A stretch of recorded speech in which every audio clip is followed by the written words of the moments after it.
What were we all listening to on our radios this week in 1976? Here is your top 10. At number 10, the Commodores with Just to Be Close to You. Now, this was when Lionel was still with the Commodores, and he wrote this song too. Yeah. At number 9, Heart with Magic Man from their debut album Dreamboat Annie, and that was released in Canada first. Interesting. Rod Stewart was at number 8 with Tonight's the Night, and that was Sexy Rod right there. Oh my gosh, he was Mr. Hottie Pants, Mr. Yummy. And he beat the Beatles, actually. He beat the Beatles' Hey Jude for being in the top spot the longest at that point in time. Daryl Hall and John Oates with She's Gone. It was inspired by Daryl's divorce from his wife Brenna, and John said that his inspiration was from a girl who stood him up on New Year's Eve.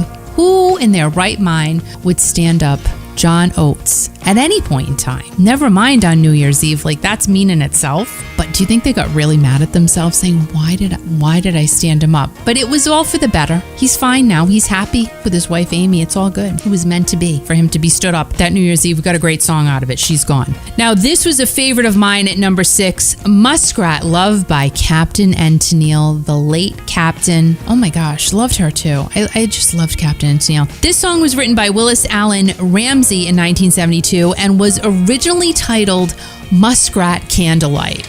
Now, when I actually read the title of that song, Muskrat Candlelight, I'm thinking of muskrats sitting at a table with a little tablecloth, a checkered tablecloth, and they have little napkins wrapped around their necks, and they were eating spaghetti. These are things that go through my head, I'm telling you.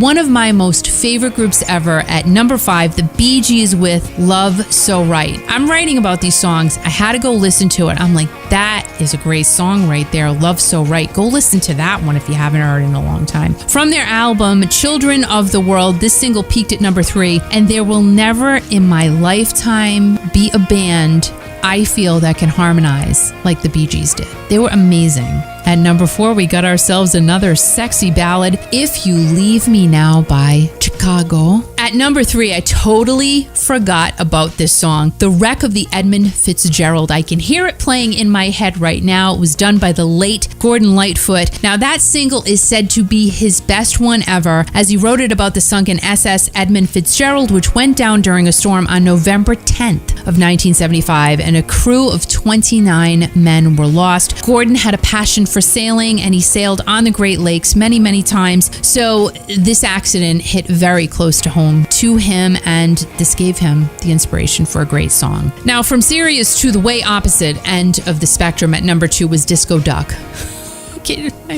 By Rick Dees and his cast of idiots. I mean, how did the people feel about being called the cast of idiots? Maybe they didn't care. I don't know. I don't know if I'd want to be called an idiot on a record, but because that lasts forever. It's there forever. Now, I used to try and sing and sound like a duck when I would listen to the song.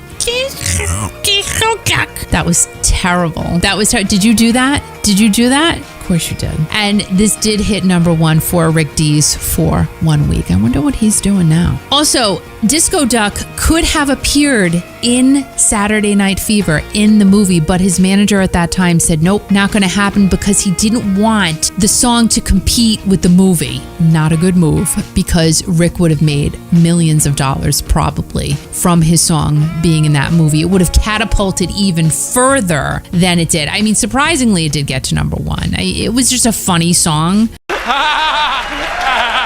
Was it a greatly creative song? No, but it was just a fun tune. At number 1, who do we have? Number 1 this week in 1976. Who do you think? Well, it was Steve Miller with Rockin' Me. That was from his album Fly Like an Eagle. He wrote it, he produced it, and he incorporated double track lead vocals, because he's singing, and then he's singing over here and he's singing over here, and you can go listen to it. You'll know exactly what I'm talking about. Now, the song has been likened to Freeze All Right Now, and he wrote the hit after opening for Pink Floyd at the Nebworth Festival in 1975. And guys, this is what all of us, each and every one of us watching this video, more than likely, were listening to on the radio this week in 1976.